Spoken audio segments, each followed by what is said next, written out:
The average American spends 7 or more hours on screens per day. This isn't just entertainment, this is discipleship in disguise. And as Latter-day Saints, we've been counseled to watch our media choices carefully, pun intended. And my friend Rachel is here today to share her personal experiences with media choices and her top tips to help you make good media choices for your life. Welcome to SpackChats. I'm the Spack, and this is where we chat.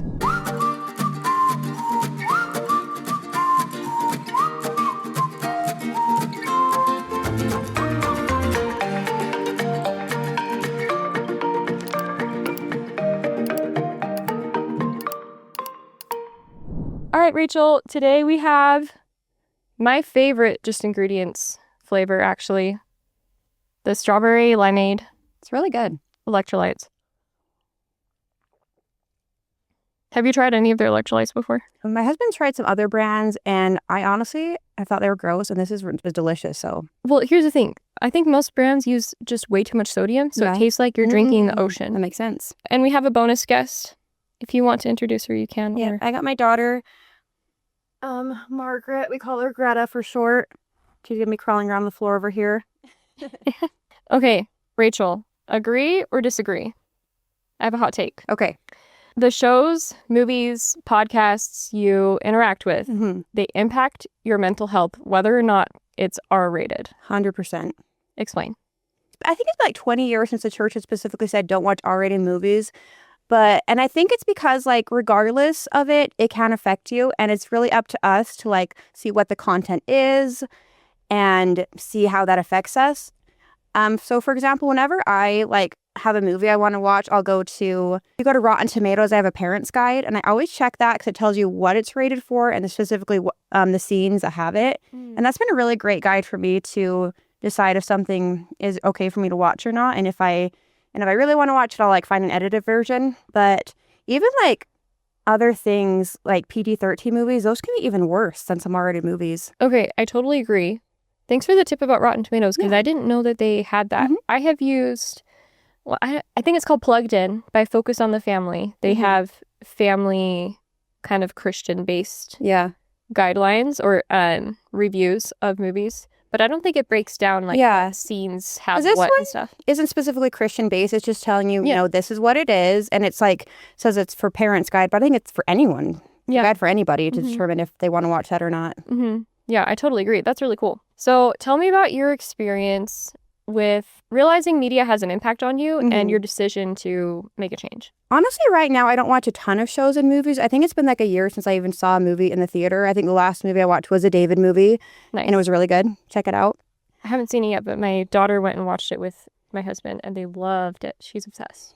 But I think just as a teenager and young adult, I just listened to whatever's on the radio. I watched TV and I knew the stuff wasn't the best, but I just kind of justified or brushed it off. It's not that bad.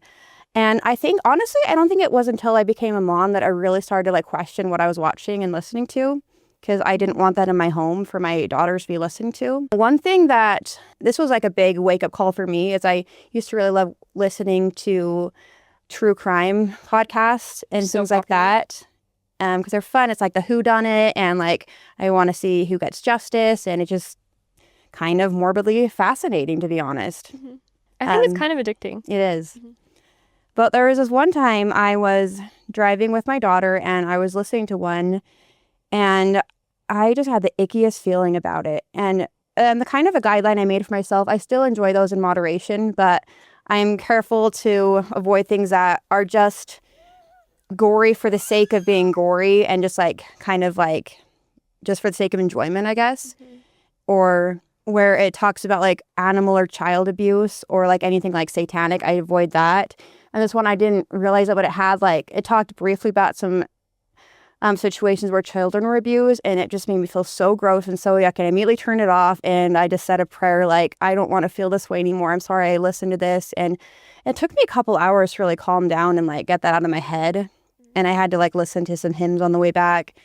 But since then, I've just been really just cautious about what I'm listening to and how it affects my spirit. Because even if it isn't specifically swearing or really blatantly satanic, it can still affect you. And so it's just important to pay attention to how you feel when you're watching or listening to that. So I think that's really interesting. And I feel I feel like that's one of the ways that children kind of help you to, I guess, clarify your life. What would you say to somebody who doesn't have kids yet? What would be the purpose of, I guess, trying to figure out what is a good standard for your own life? What is the purpose of doing that just for yourself? Yeah. So even if you don't have kids yet, like, would you be comfortable if, like, you had a child, like, them knowing you're watching that? Or what kind of example are you showing your future children? But also, I think we're preparing now for the kind of people we want to be. And if you're putting those kind of things in your mind, it will affect you, even if it's not immediate, but like gradually, maybe you'll be more okay watching other stuff. And I think it slowly can kind of corrode your mind a little bit. Just watching, because I think it's kind of a slippery slope. Like you just gradually okay with more and more things like that until you're watching stuff that's obviously blatantly like bad, but like you've become so numb to it that you don't even think about it anymore. So I think you just gotta kind of catch it while you can. Yeah, I like what you said about just trying to be who you want to be later. Yeah. It made me think of how I feel about, for example, if someone's about to go on a mission and they like try to get in all of their kind of like bad behaviors in early, or modern bachelor and bachelorette party culture, and you like go out and you go hit a bar. I don't know what Latter-day Saints do at a regular I've never liked that. I remember I had seminary teacher joke about, the desert's dry, so drink up, boys, talking about like kissing a bunch of girls. I'm like, that's not great advice. I'm thinking. Yeah, I think the best way to prepare is to start now. Definitely. Like kind of practicing being what you want to be later. Yeah, I like that a lot. I want to ask you, what benefits have you seen already from making a little bit of that change in your media? I think I just feel more in tune with the spirit. I think it's honestly changed my desires also. It's like I don't crave those things as much. Like honestly, 50% of the time I'll be listening to like gospel music in the car just because I feel like there's so much darkness in the world right now that I just want more light in my life. And so I've been trying to just, and I'm not saying that like secular media or music is bad. Like it's okay to be entertained by that. But I feel like just the way the world is going lately, I feel like I just am craving more of that goodness. Yeah, I think that's true for me too. Okay, I'm going to read a story that I got. I guess I kind of got this spontaneously into my inbox on Instagram, and I want to see what you think about this. This is from @Mothers of All Living, periods between the words. She said, and I'm sharing this with permission. I'm an Uber Eats driver, so I put on a lot of podcasts and shows while I do deliveries. I got into this true crime binge of watching police cam footage. I noticed how emotionally sensitive I became, depressed, grumpy, and awful mood swings. I realized a lot of what I watched had to do with abuse and murder, especially with kids. What we consume matters. Once I turned it off, it was like night and day. Do you resonate with that? Oh, 100%. And that's something I didn't even think about. Like when I consume, even like watching too much of the news, like dwelling on so much of negative things going on, I get really angry and I just resentful. And same with like true crime, like I can't believe they did that. I can't believe this happened. Like, and you just hear so many stories like that, and it really does affect you. I feel like I'm less patient with my children and my husband if I listen to a lot of that stuff, and I'm just like more prone to anger. So it definitely makes a difference. Yeah, that's so true. When you're talking, it reminded me, I know some elderly citizens who may spend a lot of their time just kind of watching the news. And it's really sad to see how kind of angry and bitter they can get. But I agree. I think it's just kind of naturally going to happen to you if that's what you ruminate in. What do you think are the top like 2 or 3 media pitfalls that Latter-day Saint women fall into? Oh, I know a huge one. Okay, this isn't necessarily media, but right now romantasy books are huge right now. Like a Court of Thorn and Roses, Throne of Glass. I've seen all of these, but I haven't read any of them. So they're all these fantasy books, but they have like really like sexual explicit content in them. Yeah, and so many girls, like even like Latter-day Saint women, get so into them and so invested. And honestly, it's damaging for them as pornography is. And I don't think, and I think they think if you're not viewing it, if it's just a book, it's just innocent, it's fantasy. Like, no, like I've heard stories of girls who've been like seriously addicted to it. And so I think we have to be more careful with books as well as movies and TV. Yeah. Yeah, I think that's so true. I've seen people joking. I don't know if they're Latter-day Saints. Just people joking online about how they have their husband gives them a book, and so they give him their book boyfriend. Oh, yeah. I don't know. How do you feel about that? I've never heard of that, but that's interesting. Yeah. I don't know. I think it's weird. Anything else? Any other major media pitfalls? I think just wanting to fit in with the culture with like the new thing on TV. Okay, Netflix. I want to talk about Netflix for a second. Because the thing is, like, when things are on like live TV, like they have to like fit a certain standard. Like you can't have say the F word, you can't have like explicit content like this. But when it's on Netflix, they don't have those same rules, and they can show whatever you. And you have to be really careful, like seeing the rating, because like I remember the summer I turned pretty was all the rage. So I oh, that seems like a cute little show about a girl. But I turned it on and there were so many F words like the first 5 minutes. I'm like, I don't like this. Yeah. And just like really explicit things. And I even like watched it on like VidAngel. I'm like, this is still a dumb show. Honestly, I'm not interested in it. But I think just because like with so many streaming platforms, like they don't have the same guidelines for things. So you have to be really careful and watch the rating and what it's rated for, and just be aware of that, because there's so many shows that are popular and you want to fit in and be able to talk about those. But really think about like, are you watching that just because you want to fit in, talk about it, or is this really good for you? Should you be watching this? And if you want to, you can talk about VidAngel later. That's a great resource too. You kind of answered this. What advice would you give to a girl who's kind of fallen into those kind of books and watching that kind of stuff on Netflix? How can they break that, or what advice would you give them? I mean, there are still other books you can read if you want a good. I've seen a lot of like authors coming up on Instagram, like they call it closed door romance, and it's still like the cute love story, a lot of fantasy, but you don't need that explicit content in them, and that is an option. I wish I had some good recommendations, but I can maybe share those later. Yeah, let's do top 3 podcast recommendations. I don't listen to a lot of podcasts. Right now, one of my favorite ones, it's just on YouTube. It's called Rise Zion. Okay. And he just talks about preparing for the second coming and just like different things he's seen in like that apostles have talked about and leaders. And it's been really, and I've loved that. And he's like really good about it. He like starts and closes with like his testimony. And for my political girlies, I really like Brett Cooper. Yeah, she's got some good takes. I like her. Gosh, I cannot remember her name, but she talks a lot about like just like women preparing for the last days as well. It's a really good one. Okay. Top 3 movie or show recommendations. So one of my favorite shows is called The Midwife. Have you seen that? I have heard of it. I have not seen it. It's a really good one. And it's pretty wholesome and clean. At least like, I think they're like on the 15th Wait, is it The Midwife or is it called The Midwife? Called The Midwife. Okay. Yes, I've heard of that one. So it starts off in like the 1950s with these like midwives living in East London, and they were living in this like convent and with these nuns, and just like the real life of these. It's like based on a true story of this like diary of this midwife, and they help deliver these babies and they help these women in poverty, and it just shows their day-to-day lives too, and it's pretty wholesome as far as shows go. I like that one. You mentioned you like the movie David. That was a good one. I like the movie David.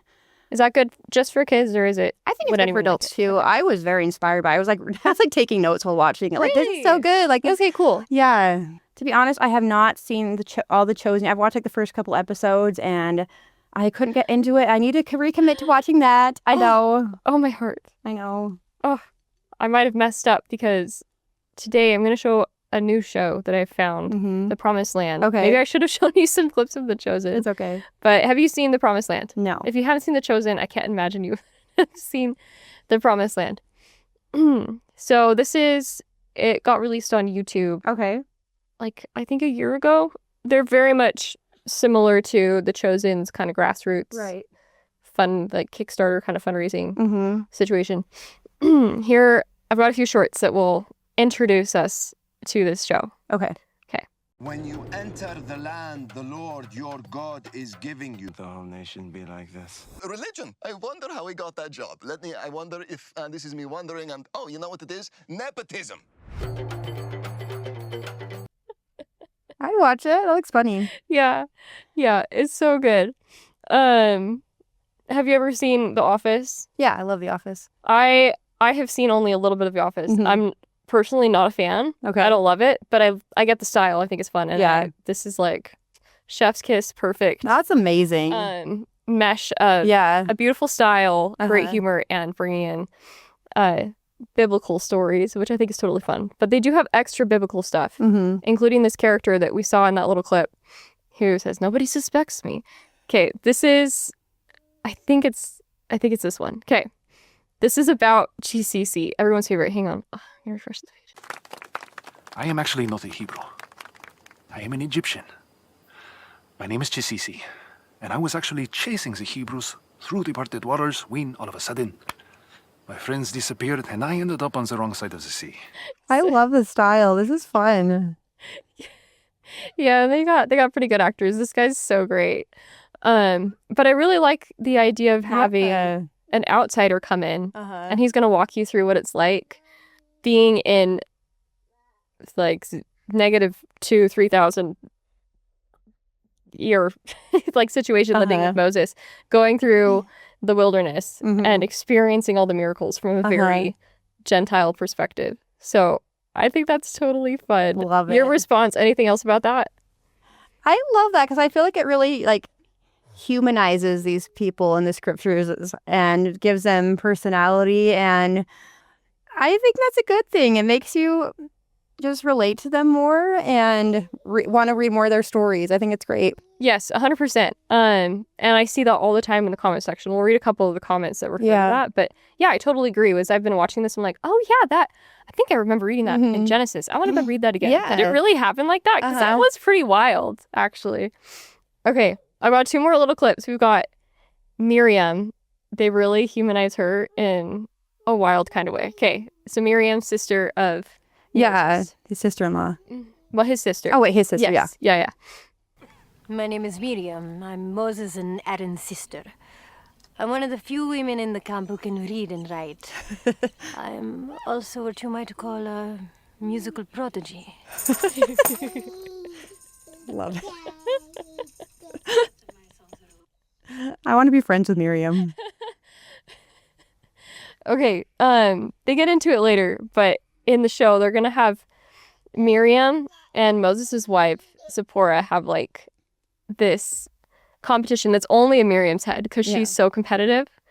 Anyway, it's so great. Okay, one more. Okay. Just a goofy one. We've got Aaron and Moses. Pharaoh can be unpredictable. Oh, you never know how he's going to respond. We must be prepared for every mood. So many moods. Pharaoh, in a good mood. Pharaoh! Pharaoh, in a bad mood. Pharaoh, release my people or God will send plagues upon you. I feel like as long as it's good, clean, reverent humor, it's fine. Do you feel like there's a limit? What do you think? I think there absolutely can be. Mm-hmm. I don't know if I can think of an example of like a show that has gone too far, but I can definitely think of Right. like, comedians who have done comedy bits Yeah. that, I don't know, just kind of push it too far, that start making fun of the scripture. Yeah. At least in my mind, it's just a little bit too much for me. Mm-hmm. But one thing I appreciate about this particular show, and it was kind of a long clip to try to show you right now, but I really loved how, I think it was the 3rd episode, they portrayed the golden calf moment when the people decided, Moses isn't coming back, we're going to make a golden calf, we're going to make our own god. Yeah. And everyone's like partying, having a great time. Yeah. And then Moses obviously comes down off the mountain and he walks in on them having a big party and worshiping the golden calf. And like that was the moment I was like, oh, this show kind of means business, because they really showed a real reaction. I like that. I left you for 5 minutes. This was the biggest thing that God had told you to not do. And he's begging them to please follow God, and you can see the real human anguish. So I think it's being able to realize and spotlight both of those things can, I don't know, help you to enjoy the journey, but also to explore the real experience of what happened for people in scripture. And I think the good thing with these shows is you get to know these characters and you kind of connect with them. And I feel like it makes it more like real and more profound, like when you know, they do have those scenes where it just hits you more because you got to know them. I totally agree. I think it makes it more, More real. mean more to you. For sure. And I'll read you just a couple comments. My favorite one of the top comments on the pilot episode was, number 1, they said, number 1, funny. Number 2, it made me go back and read Exodus 18. That's awesome. Some of it is for kind of like just funny stuff. Yeah. Like, did that really happen? Another one says, some of these jokes require premium Bible knowledge. The Chosen and The Office had a baby. It's the show. But yeah, like people are just really loving it. They're having a great time. Someone just says, all of this is gold. The plot, biblical accuracies and jokes, perfectly casted individuals and writing. I'm so ready for the rest of the season. Any notes from you? Well, I think it's great that it's getting people to read the Bible more. Mm-hmm. Yeah, and I heard that the same thing happened for The Chosen. They got like reports back from the Bible app. They're like, we realized why everyone was reading this weird passage. We had this big upsurge of people reading this less read chapter in the Bible, and you realize it came out, this happened right after your episode came out that described this. So that's so cool. Yeah, I think it's really great to be bringing scripture back into our regular life. I can't remember who said it, but like there was a specific talk and conference about using social media and like the media in general for good. I think this is a great example of that because it does help people to get more reading the scriptures. It's kind of like I did my little series on my Instagram, Rachel Upon the Rock, where I take like Book of Mormon and Bible characters, and I would like pick a little theme songs to go with them. And some people are like, wait, how does that describe them? I'm like, well, go to the scripture and you can find out why. And and it was cool and it actually helped me to like dig more into the scriptures. Like, okay, who else can I do? Like, and I had to read about them and kind of figure out their personality. And yeah, I love that series, by the way. Are you going to do more? I think so. I'm trying to. I got to get creative and find out who to do next. Yeah, you've done a lot of the heavy hitters already.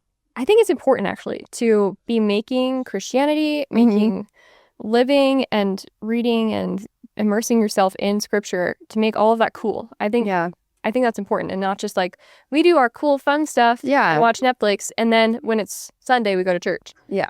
We can bring that all together. Exactly. Okay. If you had to give Latter-day Saint young women 3 questions to ask themselves before hitting play, what would you advise them to ask themselves? Have you reviewed like the content of this? Like, do you know why it's rated for this? Are you okay with that? I would say, how is this going to affect you, this content? And is this something I feel will maintain the spirit in my home? Final question for you. What is one gift you wish young women would give their future selves? I think this goes back to what I was saying earlier, like prepare now to be who you want to be and don't wait until you feel like you have messed up too much. And that's okay to like repent and to grow, obviously. But there's so much about just living in the moment, doing what makes you happy. Like just, you really do think about the future, think about how things affect you now. And I wish I would have done more of that. I feel like I wasn't like, I didn't do horrible things, but I just feel like I was reckless in my time and the things I was doing. And I wish I just spent more time focusing on like what will make me the best version of myself now and in the future. Right. I think that's a really good answer. I definitely wish I had.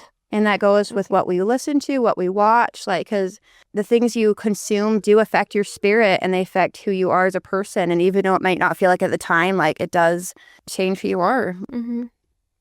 I love that. Okay, Rachel. Yes.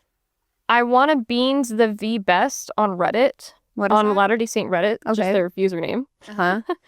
Latter-day Saint Reddit says, how do you pick what movies or TV shows are appropriate to watch? I have followed the no rated R movies my whole life, but I recently found out it was counseled to youth. Should it apply to adults? Yeah. What would you say to this person? I would say like most rated R movies, like they're rated R for a reason. But like there's other ones like I watched a Frankenstein movie the other day and it's rated R just for like a little bit of gore, but there was no sex, no language, like nothing like that. And it was a beautifully done movie. But like I've seen other PG-13 movies where it affected my spirit way worse. But this, like, it taught me about like the importance of life, and it like even had like a spiritual message at the end where it's just about like life is sacred. So I think you should be cautious of like ratings for sure. But even if it's not rated R, to check the content, and because there's some movies that are just trash regardless of the rating. And so maybe like get advice from other people and like see if they like the show. But also I think that the Parents Guide on Rotten Tomatoes is a great guide to see what it's rated for and if you're okay with that. Yeah. That's a great answer. I love that. Okay, Rachel, tell everyone where to find you. So my Instagram is Rachel Upon the Rock on Instagram. I'm going to try to post more. I've been a little... It's been the holidays. It has been a holidays. I have been the best, but I want to get back to it. So find me there. Yes. I'm hoping to do more content with just funny Book of Mormon and Bible type stuff. Yeah. I have some ideas. I love your stuff. They're always it's always uplifting and true to the gospel and to the scriptures. So appreciate that. I love that. And I'm grateful for your friendship. Thanks for coming on, Rachel. Of course, thank you. Okay. Yep. Did you feel convicted in that one, guys? I hope it was only in the best ways, not that you're feeling guilty or ashamed or discouraged. I hope you feel encouraged, inspired, and kind of catching a vision for what your media choices can look like, and maybe finding some answers. Maybe you've been kind of confused on why you feel so down or why you feel so stressed. Maybe this could be the key to helping you find a little bit more peace in your life. I wanted to share a little bit from Elder M. Russell Ballard. He says, the choices we make in media can be symbolic of the choices we make in life. Choosing the trendy, the titillating, the tawdry, great vocabulary of the words, in the TV programs or movies we watch can cause us to end up, if we're not careful, choosing the same things in the lives we live. The time has come when members of the church need to speak out and join with the many other concerned people in opposition to the offensive, destructive, and mean-spirited media influence that is sweeping over the earth. And obviously, guys, he was a prophet. This has only just exploded since the dawn of the internet era and streaming, and now we spend so much time on screens. It's not just live TV, it's just everywhere. There's so much out there. And part of what I think can be part of pushing back against the negative stuff out there, not just for your own life, but for culture, can be to support those other alternative platforms and creators that are making great, positive things for the world. So I want to give a little plug to my friends. I'm not sponsored or anything, but the people I love over at Angel Studios who are doing a great job. I honestly love watching BYU TV. It's totally free to stream, which I think is great. And I think they've come out with some pretty good shows lately that are totally fun for individuals and for families. PureFlix is a Christian streaming platform, and they've got some fun stuff. And I've heard great things about Living Scriptures as well, that has all of the Latter-day Saint-y kind of movies and shows. As far as I understand, I haven't used it, but I've heard really good things. And of course, as Rachel has recommended, she uses VidAngel to go with her other streaming platforms. To help her to watch other things that are on other platforms, other shows that are popular, but to take out some of the bad stuff. So those can be great options. If that's right for you, go check those out. But honestly, as Elder Ballard talked about, and as I've experienced in my own life, sometimes the best choice is just to go touch some grass, turn off the screens, go get some sunshine, move your body, reconnect with God, reconnect with yourself, refine those old hobbies you had when you were a kid and then screens just kind of pushed them out. It's so worth taking the time to step back, recenter, find some peace, and live in the real world, because screens are not the real world, although they can help us to connect with other people in great ways and have a great fun time. There's also a lot more out there that God's created for you. So I hope that this is all inspiring for you, that you can find something that's going to work for you in your life, that's going to give you some peace and encouragement. And honestly, guys, this has been a real pleasure to chat. I love this topic, but now it's time to go and do. I know that you have got this because God has got you. This has been SpackChats, your practical guide to survive and thrive through the latter days. Here we find answers to your real-life questions by applying the gospel of Jesus Christ to build an amazing life with no regrets. If you've enjoyed this episode, make sure to subscribe so you don't miss a future episode. And if you want to support the show, one of the easiest free ways to do that is to leave a 5-star review and share why you love the show. I'm Jessica Spackman. Until next time on SpackChats. Coming up on the next episode, I started to ask myself, what are my reasons for not trying to have a baby right now? What are my reasons for saying no to the blessing of children at this time? I realized it was children are one of the greatest blessings of life, and their birth into loving and nurturing families is central to God's purposes for humanity. When husband and wife are physically able, they have the privilege and responsibility to bring children into the world and to nurture them. Allie asked, I really want to have a baby, but I'm still in school. Is this the right time to have a kid? My short answer is